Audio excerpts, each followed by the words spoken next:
Unfortunately, it's the fourth time in this committee that we've had a hearing on sanctuary cities. There's many other things that we could be doing other than this. I get so upset with your butts, and you don't want to talk about this. This is the fourth hearing. Do you know what I'm thankful for? And this is so messed up, I'm gonna say. I'm thankful after hearing, I didn't even know what an angel family was. Had no idea, never even heard about it. There's so many out here. You know what I'm thankful for? I'm thankful that my daughter was just shot in the back of the head, not raped, murdered, dismembered, put in a garbage can like Megan Boss with bleach poured on her, and they didn't fight her for 50 days. And you can actually dismiss the angel families. You can say, but you don't want to hear four sessions on angel families. I'm sorry, you need to. You need to. I gotta ask you about what just went down in this hearing. Yeah. That was serious. I mean, you guys were like screaming at each other, you and Jamie Raskin, like, you should be ashamed of yourself. Why do you think it got like that heated? I mean, that was intense to watch. Well, first of all, if you heard the opening statements of Pramila Jayapal and Jamie Raskin, it was absolutely outrageous. Mm-hmm. It was disgusting. And it insulted those angel families that were sitting there. As Jessica Gorman just said in her testimony, they said, we're sorry for your loss, but. There's no but. Sanctuary policies are the reason their daughter is dead. How anybody can support allowing criminal aliens to stay in this country and prohibiting local and state law enforcement from cooperating with federal officials is beyond measure. Yeah. And for those folks that were rightly outraged at the deaths of Renee Good and Alex Preddy, they should be equally outraged at the deaths of Sheridan Gorman and Laken Riley. And I'm sorry, my Democratic colleagues are not. They are not outraged by their deaths. Let's just talk about... And that is the fundamental problem here. And frankly, Jamie Raskin and Pramila Jayapal are assholes. Well, their conduct in that hearing was disgraceful. I'm introducing my constituents. They lost their daughter. Mm-hmm. I'm telling their story and the tragedy that they've had to endure because my colleagues refuse to cooperate when it comes to enforcing our immigration laws. What's up, family? Picture this for a second. You send your daughter off to college, and the only thing you're supposed to worry about is her grades. Maybe a bad roommate, or if she's eating enough vegetables. You're not supposed to worry about her getting shot by somebody who had no business being in this country in the first place. But that's exactly what happened to a mother named Jessica Groman. Her daughter, Sheridan, went out one night just to see the Northern Lights. She never came home. The man accused of killing her was an illegal immigrant with an outstanding warrant, just left out on the street. Now, this mother went to Congress to tell her story, and grown politicians tried to shut her down mid-sentence. This is the fourth hearing on Sanctuary Cities, family, and what happened in that room is something you need to see for yourself. And we're going to break down the clips, break down what was said, and break down what it means for your family. Hit the like button, share this, subscribe, and let's get into it. So here's the setup. Representative Mike Lawler, as you see on the screen here, is introducing his constituent, Jessica Groman, this grieving mother, and he's trying to give her story some context before she speaks. And almost immediately, somebody on the other side calls out, "Point of order, Mr. Chairman." Now, let's slow down right there because I want you to understand what that actually means in plain English. A point of order is basically a procedural move. It's a way of saying, hey, you're breaking the rules of this meeting. Stop. That's it. That's all it is on paper. But watch how it gets used here. The claim was that Lawler's introduction wasn't really an introduction anymore, that it had turned into a speech. And so the chair steps in and says the introductions are supposed to be, quote, introductory only. Think about what that means in real time. A mother is sitting there. Her daughter has been dead for weeks. And the moment her story starts getting specific, the moment the details of how her daughter died start coming out, somebody in that room raises their hand and says, basically, slow down, you're saying too much. And Lawler doesn't back off, though. He doesn't back off at all. He comes back and says, I'm sharing the details of her death, and you may not want to hear the details, and it may be an inconvenience to you, but these details matter. And family, that line right there tells you everything about what was really going on in that room. And it wasn't about following procedure. It was about somebody being uncomfortable with the truth and using a rule book to avoid hearing it. Now, here's where it really boils over. After going back and forth with the chair, after getting cut off twice, Lawler finally turns and says it straight to Jamie Raskin and Pramila Jayapal, "You should be ashamed of yourself." And I mean, he says it more than once to Jamie Raskin and Pramila Jayapal. And it's not a whisper, it's not a side comment. He says it directly on record in front of everybody. Let's ground this in something you'll actually recognize from your own life. Imagine you are in a work meeting and somebody brings up a real problem, something that actually hurt a person, and the response from leadership is that, "Oh, that's not on the agenda today." That's cold. That's dismissive. And when it happens to a regular employee talking about a broken system, people get frustrated. Now, multiply that by 1,000, because this isn't a broken printer. This is a mother talking about her murdered child. And she's getting told to keep it introductory only. That's why Lawler exploded the way he did. But to really understand the weight behind that outburst, you have to actually hear what Jessica Groman said in her own words, because once you hear it, you'll understand exactly why he couldn't sit there quiet. We need to make it a whole lot harder for people to enter the United States unlawfully and a whole lot easier to enter the United States legally. Can we agree to an agenda around that? And yet, instead of working with us on basic common sense reforms to make dreamers lawful residents, to fortify the border, to expand the categories for admission of lawful immigrants, and to make sure DHS and ICE are properly focused on following the law and pursuing their basic self-proclaimed mission of keeping us safe from the worst of the worst, our colleagues are conducting an endless series of hearings on sanctuary cities. This is our fourth such hearing. And I'm not sure Republicans have even come to any agreement on what they mean when they use that spooky term. Last year, Trump's Department of Homeland Security published a list of nearly 400 counties that it classified as sanctuary jurisdictions. This caused an... On March 19th, Sheridan went with friends to the lakefront in Chicago because they hoped they might see the northern lights. She never saw those lights. The man accused of murdering my daughter is Jose Medina, an illegal immigrant from Venezuela who should not have even been in this country. And even after committing a crime and having an outstanding warrant, he was left on the streets of Chicago to murder my innocent American child. But this story, it's not about him. This story is about my Sheridan. It's about how failed border policies, sanctuary city laws, and twisted leaders refused to cooperate with ICE. They sent her to her grave. It's about a government and politicians that forgot their first priority. And the question before this committee is painfully simple.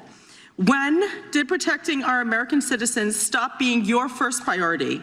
And even more important, why did protecting our American citizens stop being your first priority? I want an explanation, I need one, and I deserve one.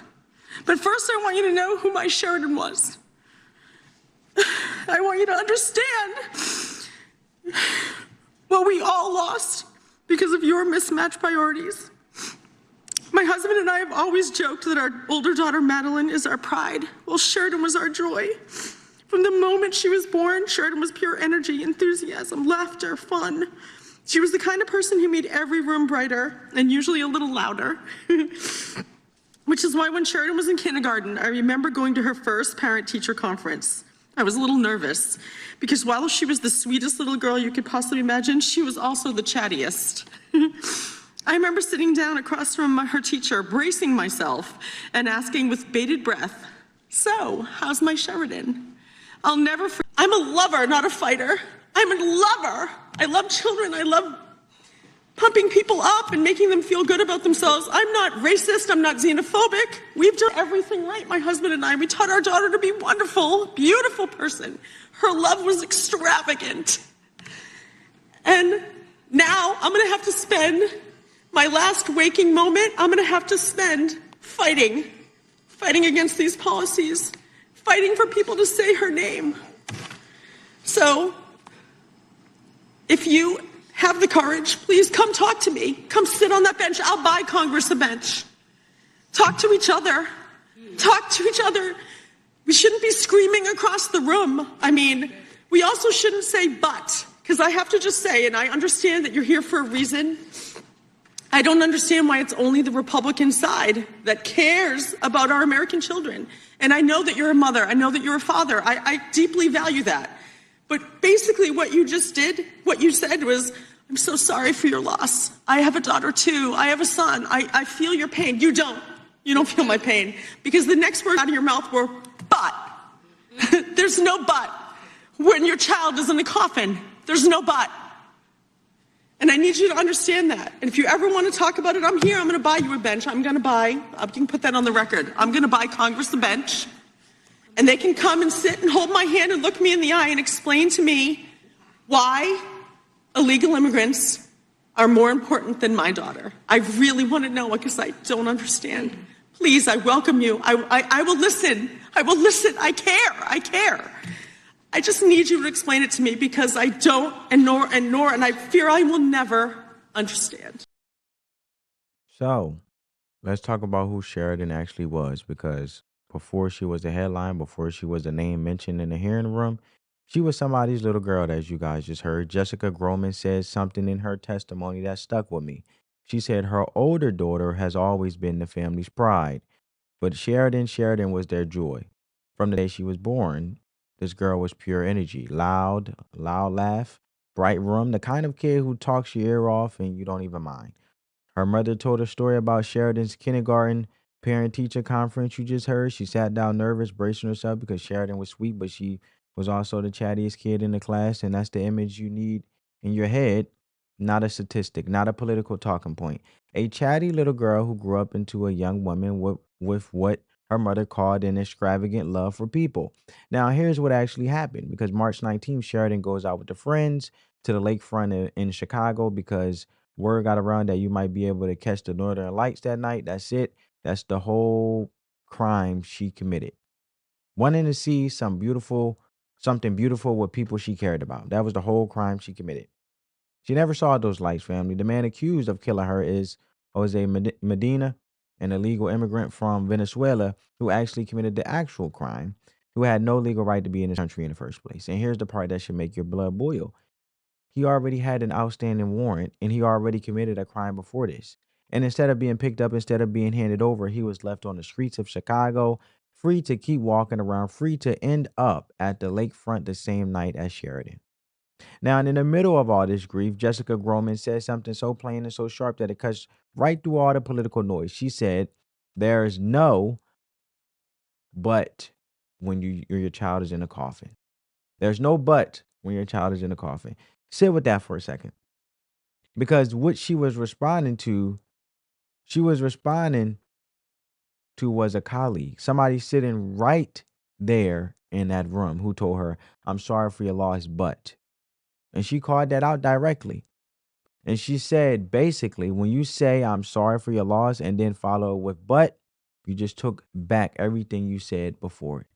The sympathy doesn't count anymore. The word "but" erases it. Think about how that lands for a second. It's like somebody telling you "I love you," but right before they list every reason they're about to walk out the door. The "but" isn't a connector, it's a cancel button. And that's exactly what Jessica Groman heard sitting in that room. Sitting in that hearing room, that's what she heard. Sympathy with an exit ramp attached to it. And then she does something that I think is the most powerful moment in this entire hearing. She doesn't scream. She doesn't lose it. She offers to buy Congress a bench. Her words, not mine. She said if any of them have the courage to come sit down with her, look her in the eye, hold her hand, and explain to her why illegal immigrants are more important than her daughter, she says she genuinely wants to understand it because right now she doesn't and she fears she never will. That's not a woman looking for a fight. That's a mother begging for an explanation that makes sense and not getting one. And once you understand the weight of what she just said in front of everybody on the record, grieving in real time, you understand exactly why Mike Lawler couldn't stay in his seat and stay quiet. He wasn't reacting to a policy disagreement. He was reacting to watching a mother get talked over while she tried to explain why her daughter is dead. Here's Mike Lawler. He should have been deported right then and there. Point of order, this is not an introduction. By our federal laws. Point of order, this is not an introduction, it's a speech. You should be ashamed of yourselves. Mr. Chairman, disgraceful. Mr. Chairman, Yes, for a ruling on the point of order. Mr. Chairman.